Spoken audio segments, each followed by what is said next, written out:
she brings to the call for no more wars is something that we're all very, very thankful for. So please come up, Congresswoman. Yeah!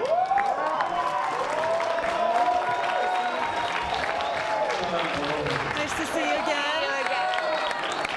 How are you? Aloha. Good to see you. Aloha. Thanks so much. Is there Q&A after this or no? Yeah, so it's part of it. Okay. Real quick. All right. I need to give them one quick instruction. I forgot. Go for it. Thank you. Listen up. But we're gonna Real quick, members, if you have a veteran-related question for our Q&A session at the forum, And please so once submit a I'm done, comment you card guys to are the going to front, take over the Q&A. and you will be called on to ask your question. Congresswoman Tulsi Gabbard, you have 3 minutes for your opening statement. Thank you very much. Aloha, my fellow veterans. It's great to be here with all of you to see how you're taking a leadership role to make sure that our voices, veterans' voices, are heard in this elections process and that the needs of our veterans are met and addressed. I don't have to tell you how frustrating it is to see how, time and time again, there are examples of how far away our government has gotten from the vision our founders had for us, of a government truly of, by, and for the people. Instead, what we see in Washington too often is a government of, by, and for self-serving politicians or greedy corporations or the rich and powerful. What happens as a result? We, the people, suffer. People are left struggling and suffering and left behind. The values that are at the heart of every service member, every single one of you here, those values of service above self are what we need so desperately in this country. To have leaders who are actually putting the well-being of the people of this country at the forefront, above all else. It is those values that I seek to bring to the White House, to serve as your president and commander-in-chief, and to restore the principles of respect and honor and integrity to the presidency. I'm still serving in the Army National Guard today. I've been serving for over 16 years, deployed twice to the Middle East. And I'm the first female combat veteran ever to run for president. And in Congress, I've served on the Foreign Affairs and the Armed Services Committees for over 6 years. So like you, I know the importance of our national security, and I know the cost of war. I've seen it firsthand. As your President and Commander-in-Chief, I will end wasteful regime change wars that have taken far too many lives, that have made our country less safe. I'll work to end this new Cold War that we're in with ever-escalating tensions between the United States and nuclear-armed countries. Work to end this nuclear arms race and take the trillions of taxpayer dollars that have been coming out of our pocket, going to pay for waging these wasteful wars. Take those trillions of dollars and invest them in serving the needs of the American people. Things like health care for all, education, protecting our environment, ensuring clean water for every American in this country, rebuilding our crumbling infrastructure. There are so many needs, and we've got to get our priorities straight in this country. There's a lot of work that we need to do to honor the service of our veterans. I don't know about you, but I'm sick and tired of hearing politicians who pay us lip service on Veterans Day, who say thank you for your service, and who then turn around the very next day and advocate for or vote for sending more of our brothers and sisters to these wasteful, counterproductive wars that do not serve the interests of the American people, nor do they serve the interests of the people in the countries where we wage these wars. I'm sick and tired of hearing politicians say thank you for your service and then turn around the next day and say, well, when you come home with injuries both seen and unseen, you're not allowed to get medicinal marijuana. The only option that you have is highly addictive opioids. Time and time again, whether we're talking about marijuana, homelessness, mental health benefits, all of the other issues that we face as veterans, it's time to get a leader in the White House who truly understands our needs and who will have your back. You know that I will do that for you. Thank you all so much. Aloha.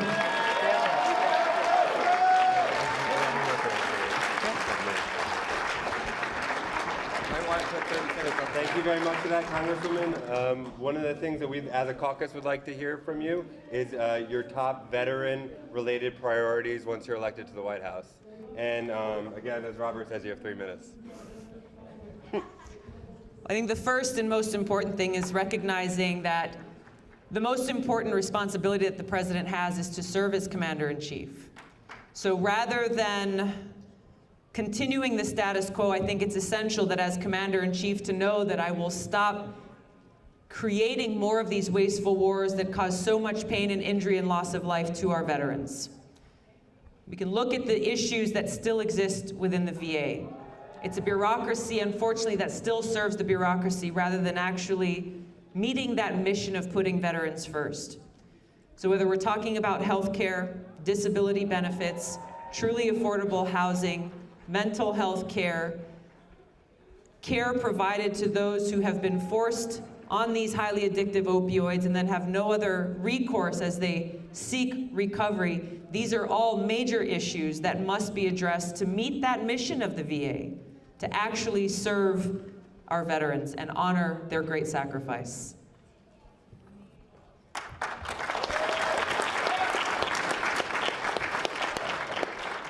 All right, so how many comment cards do we have out there so far?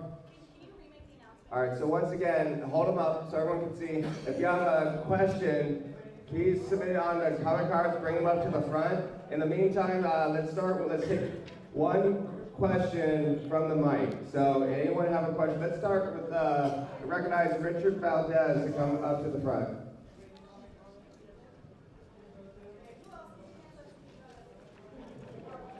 Veteran Richard Valdez, what is your question? My question is, when are we going to start training our veterans before they transition out of the military? Reintegrate them into society. Thank you, Richard. Thank you for your service. There are pilot programs that are currently underway to do just that, that we need to make uniform across our military. I know in the Army there's a program called Soldier for Life that makes it a command priority, which those of us who have served, whether as enlisted or as officers, know that unless the command is making it happen, then it doesn't really much matter what anyone else says. So they make it a command priority a year out from when a service member is scheduled to lay down the uniform to see what kind of job they'd like to get afterward, make sure that they have the training and education, and actually link up with the private sector employer that they can transition directly into. It's those kinds of hands-on approaches that we need to make sure that that transition is seamless, going from wearing the uniform and entering civilian life. There's a lot of opportunities out there, and we've got to get the message out to employers across this country that hiring veterans should be at the top of their list, because our veterans bring a huge amount of experience, work great under pressure, have amazing leadership background, and work as a member of a team, putting the mission first, putting service above self. Those are the attributes and qualities that I know every employer should want, and hiring veterans has got to be number one. Thank you. So we set a couple of rules for this, and it's got to be a veteran or foreign policy related question. So I'm asking you guys to keep it to this, but I'm going to ask this. It's a little mixture. Medicare for all would help everyone, but do you believe veterans' health care should be, and I can't read the last word. Prioritize. Prioritized. We don't have to wait for anything to happen, any legislation to pass, to make sure that our veterans are getting the health care that they need. It's gone on for far too long that we hear empty promises. We hear veterans are going to be made a priority, but then you hear threats of privatization and actually making it harder for our veterans to get that care that they need. There are so many stories that I could share with you of veterans who live in my district in Hawaii who have dealt time and time again with doors slammed in their face, ultimately when they can't get the care that they need the most. We had a Vietnam veteran in my district who I had known for years, but he happened to call me on my cell phone one day when he was on the verge of having a heart attack. And he was in the emergency room at the hospital closest to him, trying to get the emergency surgery, heart surgery that he needed. But he was being told by the bureaucracy at the VA clinic, no, you're not authorized to get that surgery there. We're gonna have to send over an ambulance to come and get you, when his doctor is telling him you will not survive the trip to get to the VA hospital. And he was one person who was stuck in this bureaucracy of paperwork, rather than saying, hey, we've got to save this guy's life and know that the VA will cover the cost of that care. So we were able to help him get that. We were able to help save his life. But how many more of our veterans are having to struggle through and fight through this bureaucracy, rather than, once again, making sure the VA is meeting its mandate to care for our veterans? So one of the main focuses of our caucus is bringing home deported veterans. Yeah. What will you do for deported veterans? There's two major things we have to address here. One is the fact that we have far too many veterans, people who've put their lives on the line for this country, who have been deported out of the country that they have sacrificed their lives for. We've got to bring our veterans home.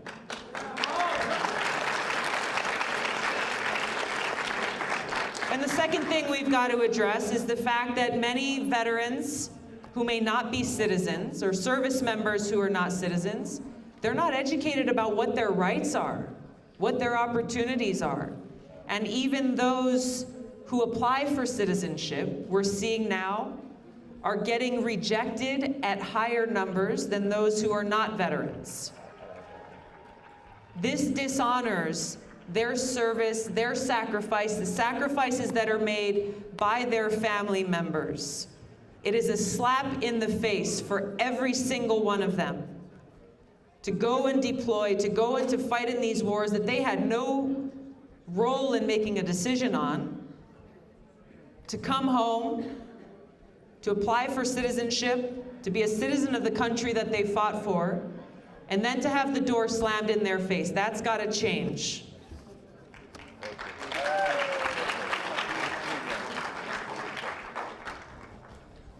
All right. Congresswoman, your next question is, what are your plans to address climate change and the transition to green energy? This isn't a veteran-related question. To green energy, do you have a plan to help with our green economy jobs? Vets. He's asking about vets with the green economy. Veteran jobs. I don't see on here, but I'll be brief, yeah. Okay, there you go. How much time do we have? You get this question and one more. Okay, sounds good. I think that the question was about veterans having entry into the green economy. This is something that affects all of us. So veterans, non-veterans, dealing with the climate crisis that's before us impacts all of us. It impacts all of us here at home. It impacts all of us who live on this planet. So we've got to make it a priority to make the kinds of investments and bold changes in our policies to get off of fossil fuels, to end the big subsidies that we are still paying out to the tune of over $30 billion every year to big oil companies, and invest in a green, renewable energy economy. Invest in training a workforce to include veterans, veterans who are transitioning out of service and into the civilian life, to work in that economy, to set us up for a better future. We also have to work with other countries. We can't be under the illusion that we alone here in the United States can solve this climate crisis. It's going to take us working with leaders of other countries, building those relationships based on cooperation and the recognition that climate change and the threat that it brings impacts every single person on this planet. Only by doing that can we really make the change that we need to see. Our last question, and I think it's a good one. Would you sign on as a co-sponsor for legislation to create a Department of Peace Building? And what the importance of peace on Earth? Could you speak to that a little bit? Thank you.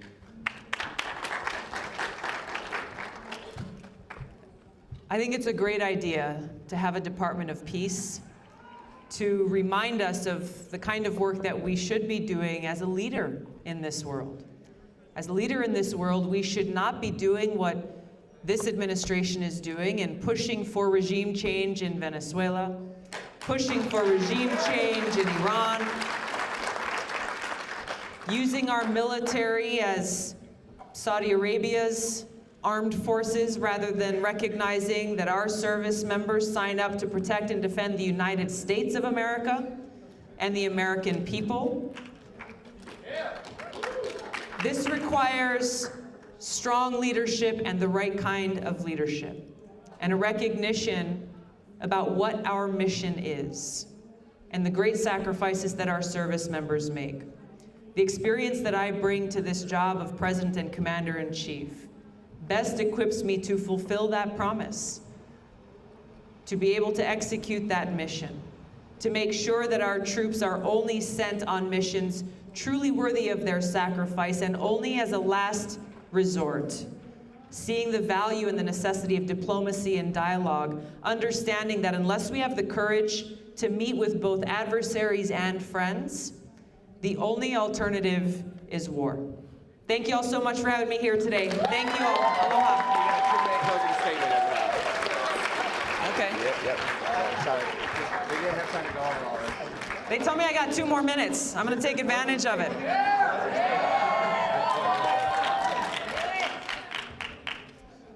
We all know what the warrior ethos are.